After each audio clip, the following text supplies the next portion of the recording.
എന്തും ഏതും എപ്പോൾ വേണമെങ്കിലും സംഭവിക്കാം. പല ബിംബങ്ങളും ഉടഞ്ഞു വീഴുകയും ചെയ്യുന്ന തരത്തിൽ കുഴഞ്ഞു മറിഞ്ഞിരിക്കുകയാണ് കേരള രാഷ്ട്രീയം.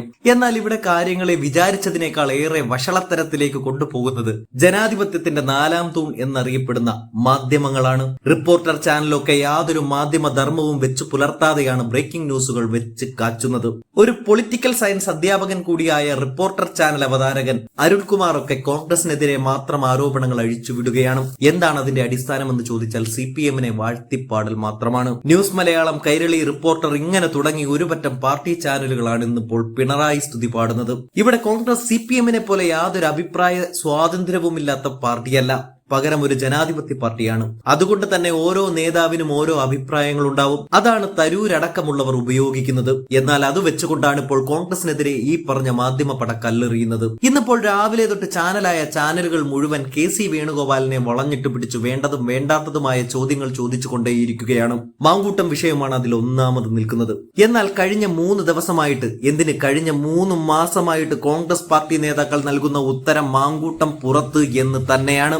പിന്നെ എന്തിനാണ് വീണ്ടും അതേ ചോദ്യമെന്ന് ചോദിച്ചൊടുക്കം KC വേണുഗോപാലിന് കയർക്കേണ്ടി വരികയാണ്. അതിനു പിന്നാലെ തരൂർ ഇന്നലെ നടത്തിയ PM ശ്രീയെ അനുകൂല വിഷയവുമായി മാധ്യമങ്ങളുടെ കുത്തിത്തിരിപ്പൻ ചോദ്യങ്ങൾ. അവിടെ പക്ഷേ സകല കൺട്രോളും പോയി KC വേണുഗോപാലിന്. ശശി തരൂർ ഒരു കാര്യത്തെക്കുറിച്ച് പറയുന്ന അഭിപ്രായം അദ്ദേഹത്തിന്റെ വ്യക്തിപരമായ അഭിപ്രായം മാത്രമാണ്. അത് പാർട്ടിയുടെ ഔദ്യോഗിക നിലപാടല്ലെന്ന് അദ്ദേഹം തുറന്നു പറഞ്ഞു. കോൺഗ്രസ് പാർട്ടിയുടെ വ്യക്തമായ നിലപാട് നരേന്ദ്രമോദി നടത്തുന്നത് ഫാസിസ്റ്റ് നയങ്ങളാണ് എന്നത് തന്നെയാണ്. ഇന്ത്യയിലെ ജനാധിപത്യത്തെ കശാപ്പ് ചെയ്യാൻ ലക്ഷ്യമിട്ടുള്ള പരിപാടികളുമായി പോകുന്ന പ്രധാനമന്ത്രിയാണ് അദ്ദേഹം. അദ്ദേഹത്തിന്റെ ഈ ഭരണകാലം മുൻപുള്ളതിനേക്കാൾ ഭീകരമാണെന്നും അദ്ദേഹം ചൂണ്ടിക്കാണിക്കുകയും ചെയ്തു. കൂടാതെ ഒരു CPM പ്രവർത്തകൻ പിണറായി വിജയനെതിരെ ഒരു വാചകം പറഞ്ഞാൽ ആ പാർട്ടിയിൽ തുടരാൻ പറ്റുമോ എന്നും, അത്തരത്തിൽ വിയോജിപ്പ് പ്രകടിപ്പിച്ചവർക്ക് എന്ത് സംഭവിച്ചു എന്നുമൊക്കെ വടകരയിലെ ഒറ്റ സംഭവം ചൂണ്ടിക്കാണിച്ചുകൊണ്ട് KC അടിവരയിടുകയും ചെയ്തു. അതിലൂടെ അദ്ദേഹം ലക്ഷ്യം വെച്ചത് കോൺഗ്രസ് എന്നത് ജനാധിപത്യ പാർട്ടിയാണ് എന്നതാണ്. സോ തരൂറിന് പറയാനുള്ളത് പറയും, പക്ഷേ അത് പാർട്ടിയുടെ അഭിപ്രായമല്ല. അങ്ങനെ തുടങ്ങി സുരേഷ് ഗോപി ഒരിക്കൽ മുറിച്ച വഖഫ് ബിൽ എതിർക്കുന്ന കേക്കിനെ വരെ KC ഇന്ന് മാധ്യമങ്ങൾക്ക് മുമ്പിൽ കുടഞ്ഞിട്ടു. ആ രംഗങ്ങളൊന്ന് കാണാം. ആ അഭിപ്രായം ആ വ്യക്തിയുടെ അഭിപ്രായമായിരിക്കും. പാർട്ടിയുടെ അഭിപ്രായം വ്യക്തമാണ്. നരേന്ദ്രമോദി നടത്തുന്നത് ഫാസിസ്റ്റ് നയങ്ങളാണ്. ഇന്ത്യ രാജ്യത്തെ ജനാധിപത്യം കശാപ്പ് ചെയ്യാൻ വേണ്ടിയിട്ടുള്ള കർമ്മപരിപാടികളുമായി പോകുന്ന പ്രധാനമന്ത്രിയാണ് നരേന്ദ്രമോദി.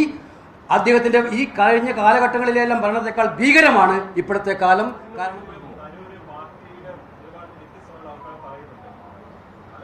നിങ്ങളൊന്ന് ചോദിക്കണം അദ്ദേഹത്തോട്. അടുത്തൊരു പ്രാവശ്യം ചോദ്യം ചോദിക്കാൻ അവസരം കിട്ടിയാൽ, കമ്മ്യൂണിസ്റ്റ് പാർട്ടിയിലായിരുന്നു നിങ്ങൾക്ക് റിപ്പോർട്ട് ചെയ്യുമ്പോൾ, കമ്മ്യൂണിസ്റ്റ് പാർട്ടിയിൽ ഇപ്പോൾ പിണറായി വിജയനെതിരായിട്ട് ഒരു വാചകം പറഞ്ഞിട്ട് ഒരാൾക്ക് ആ പാർട്ടിയിൽ നിൽക്കാൻ പറ്റുമോ? അല്ല, ഞാൻ ചോദിക്കുകയാണ്. CPM-നകത്തുള്ള ഒരു പാർട്ടി പ്രവർത്തകൻ പിണറായി വിജയനെ കുറിച്ച് എന്തെങ്കിലും ഒരു ചെറിയൊരു അതൃപ്തി പ്രകടിപ്പിച്ചിട്ട് എന്താണ് സംഭവിച്ചത് നമുക്ക് അനുഭവമുണ്ട്. അവർക്ക് അങ്ങനെ പറഞ്ഞവർക്കൊക്കെ എന്ത് സംഭവിച്ചു എന്നുള്ളപ്പോൾ വടകരയിലെ കൂടെ ഒക്കെ നടന്നു പോയ അനുഭവമുണ്ട് നമുക്ക്. BJP-യിൽ ആ വഴിയിലൂടെ നടന്നു പോരാ, BJP-യിൽ ആവണ്ട. BJP-യിലെ വഴിയിലൂടെ നടന്നു പോകുന്നവരാരെങ്കിലും മോഡിയുടെ വാക്കിനെ കൂടെ എന്തെങ്കിലും മോശം, ഞങ്ങളുടെ പാർട്ടി കുറച്ച് ജനാധിപത്യം കൂടുതലുള്ള പാർട്ടിയാണ്. അപ്പോൾ ജനാധിപത്യം കൂടുതലുള്ള പാർട്ടി ഞങ്ങളുടെ അദ്ദേഹം കോൺഗ്രസ് പ്രസിഡന്റ് സ്ഥാനത്തേക്ക് മത്സരിച്ച ആളായിരുന്നു. മല്ലികാർജുന ഖാർഗെക്കെതിരായിട്ട് മത്സരിച്ച സ്ഥാനാർത്ഥിയെ ഇന്ത്യൻ നാഷണൽ കോൺഗ്രസിൻ്റെ പരമോന്നത ബോഡിയായിട്ടുള്ള വർക്കിംഗ് കമ്മിറ്റിയിലെ പ്രധാന പദവിയിൽ ഇരുത്തിയ പാർട്ടിയാണ് കോൺഗ്രസ്. അഭിപ്രായ വ്യത്യാസങ്ങളുടെ പുറത്ത് പറയും, പക്ഷേ ആ അഭിപ്രായം ആ വ്യക്തിയുടെ അഭിപ്രായമായിരിക്കും. പാർട്ടിയുടെ അഭിപ്രായം വ്യക്തമാണ്. നരേന്ദ്രമോദി നടത്തുന്നത് ഫാസിസ്റ്റ് നയങ്ങളാണ്. ഇന്ത്യ രാജ്യത്തെ ജനാധിപത്യം കശാപ്പ് ചെയ്യാൻ വേണ്ടിയിട്ടുള്ള കർമ്മപരിപാടികളുമായി പോകുന്ന പ്രധാനമന്ത്രിയാണ് നരേന്ദ്രമോദി. അദ്ദേഹത്തിന്റെ ഈ കഴിഞ്ഞ കാലഘട്ടങ്ങളിലെല്ലാം ഭരണത്തെക്കാൾ ഭീകരമാണ് ഇപ്പോഴത്തെ കാലം. കാരണം പൗരാവകാശത്തെയും ജനാധിപത്യത്തെയും പോലും ഇതുപോലെ വിൽപ്പന ചരക്കാക്കുന്ന ഒരു കാലം ഉണ്ടായിട്ടില്ല, കശാപ്പ് ചെയ്യുന്ന കാലം ഉണ്ടായിട്ടില്ല. അത് എല്ലാവരും അംഗീകരിക്കുന്നതാണ്. ആ ഒരു കാര്യത്തിൽ പാർട്ടിയുടെ നിലപാട് വളരെ ശക്തമാണ്, കൃത്യമാണ്.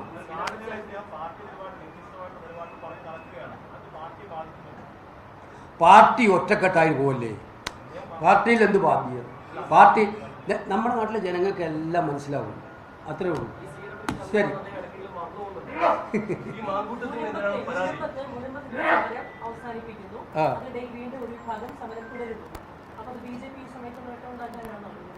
അല്ല, BJP-ക്ക് അതിൽ നിങ്ങൾക്ക് ഓർമ്മയുണ്ടാവുമെന്ന് അറിയില്ല. വഖഫ് ബില്ല് ചർച്ച വന്ന കാലം നിങ്ങൾ അതും ഒന്ന് ശ്രദ്ധിക്കണം. വഖഫ് ബില്ല് പാർലമെന്റിൽ ചർച്ച ചെയ്ത സമയം കിരൺ റിജ്ജു അന്ന് പറഞ്ഞ മറുപടി ഞങ്ങൾ ചോദിച്ചു. ഞാൻ അന്ന് പ്രസംഗിച്ചതാണ്, മുനമ്പവുമായി ബന്ധപ്പെട്ട കാര്യം പ്രസംഗിച്ച് പാർലമെൻറ്റിൽ കോൺഗ്രസിന് വേണ്ടി പ്രസംഗിച്ച ആളായിരുന്നു ഞാൻ. ഇവിടെ പ്രചരിപ്പിച്ചത് എന്താണ്? മുനമ്പത്തെ രക്ഷിക്കാൻ വേണ്ടിയിട്ടാണ് വഖഫ് ബില്ല് എന്നല്ലായിരുന്നു പ്രചരണം. മുനമ്പത്തെ രക്ഷിക്കാൻ വേണ്ടിയിട്ടാണ് ഇന്ത്യയിലാകമാനം വഖഫ് ബില്ല് BJP കൊണ്ടുവന്നതല്ല പ്രചരണം. പക്ഷേ അവസാനം അയാൾ തന്നെ ഇവിടെ വന്ന് പറഞ്ഞു ഈ ബില്ല് കൊണ്ട് രക്ഷപ്പെടുന്ന അവസ്ഥയില്ല. ഇതെല്ലാം ഡ്രാമ, നാടകം. ഇപ്പോൾ ഞാൻ കേട്ടത് ക്രിസ്മസ് കാലത്ത് വീണ്ടും ഇപ്പം വിരുന്ന് നടത്താൻ പോകുമെന്നാണ് കേട്ടത്. കഴിഞ്ഞ വിരുന്നിൻ്റെ കാര്യം നമുക്ക് ഓർമ്മയുണ്ട്. അതിനുശേഷമാണ് ഛത്തീസ്ഗഡിൽ കന്യാസ്ത്രീകൾക്കെതിരെ കടന്നാക്രമിച്ചത്. അത് പല പേരിൽ വരും. ബജരംഗ് ദൾ എന്ന് പറയും, ചിലയിടത്ത് വിശ്വഹിന്ദു പരിഷത്ത് എന്ന് പറയും, ചിലയിടത്ത് RSS എന്ന് പറയും. പല പേരുകളിലായിരിക്കും വരുന്നത്. മധ്യപ്രദേശിൽ ആക്രമിച്ചു. ഒഡീസയിൽ അച്ഛൻ ഇപ്പോഴും ഉണ്ടല്ലോ, എറണാകുളത്ത് നിങ്ങൾക്ക് അറിയാലോ. അച്ഛൻ എഴുന്നേറ്റ് നടക്കാൻ ഇപ്പോഴും പറ്റുമോ അച്ഛനെ? എന്ത് ഭീകരമായിട്ട് ആക്രമിച്ചത്. കഴിഞ്ഞ ദിവസം ഒരാഴ്ച മുമ്പാണ് രാജസ്ഥാനിൽ പാസ്റ്റർമാർക്കെതിരെ കേസെടുത്ത് ജയിലിലിട്ടത്, മതപരിവർത്തനം എന്ന് പറഞ്ഞിട്ട്. അപ്പോൾ ഇവരുടെ ഈ അജണ്ട ഇലക്ഷൻ ഓറിയന്റഡ് അജണ്ടയാണെന്ന് മനസ്സിലാക്കാത്തവരാണോ കേരളത്തിലെ ക്രൈസ്തവ സഹോദരന്മാർ? കൃത്യമായിട്ട് മനസ്സിലാവും. ഇലക്ഷന് വേണ്ടിയിട്ട് അന്നേരം കേക്ക് കൊടുക്കും.